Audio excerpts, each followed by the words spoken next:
بسم اللہ الرحمن الرحیم۔ کچھ لوگوں کے لیے مصروف زندگی سے وقت نکالنا پڑتا ہے اور کچھ لوگ ایسے بھی ہوتے ہیں جنہیں دل سے نکالنے کے لیے زندگی کو مصروف کرنا پڑتا ہے۔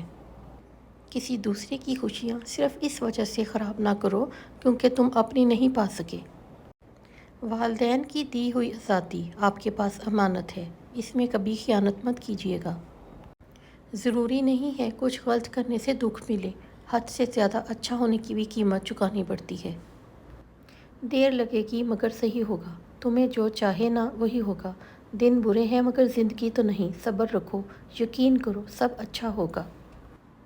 کوئی ناراض ہو تو کتنی منتیں کرنی پڑتی ہیں اس کو منانے کے لیے، اور ایک اللہ پاک کی ذات ہے جو ایک آنسو سے عمر بھر کے گناہ معاف کر کے مان جاتا ہے۔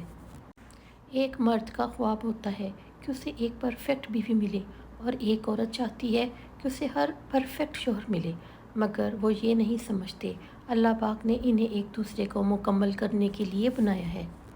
بہترین ہم سفر کی سب سے بڑی خاصیت یہ ہے کہ وہ آپ سے اختلافات اور ناراضگی کے باوجود بھی آپ کا خیال رکھنا اور فکر کرنا نہیں چھوڑتا۔ خوبصورت مرد وہی ہوتا ہے جو عورت کی عزت کرنا جانتا ہو، اس سے محبت کرنا جانتا ہو، اس کی اہمیت سے واقف ہو اور رشتوں کی اہمیت جانتا ہو۔ چہرے اور قد کاٹ سے مرد خوبصورت نہیں بن جاتا۔ دکھ میں کبھی پچھتاوے کے آنسو نہ بہاؤ، کیونکہ تم وہ خوش نصیب ہو جسے اللہ نے آزمائش کے قابل سمجھا۔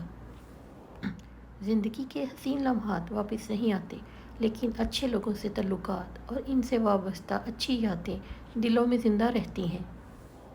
وہاں بیٹھ کر رونا دل کو بہت سکون دیتا ہے جہاں اللہ پاک کے سوا آنسوؤں کو دیکھنے والا کوئی نہ ہو۔ بعض اوقات آپ کسی کا برا سلوک صرف اس لیے برداشت کرتے ہیں کیونکہ آپ سے پیار کرتے ہیں۔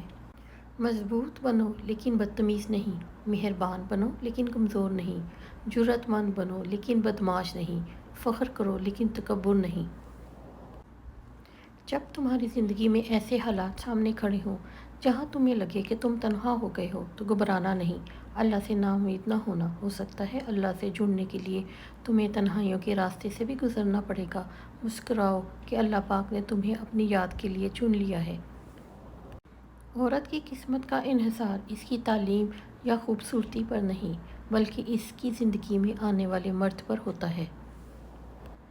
اپنی بے عزتی کا جواب اتنی عزت سے دیں کہ سامنے والا خود ہی شرمندہ ہو جائے۔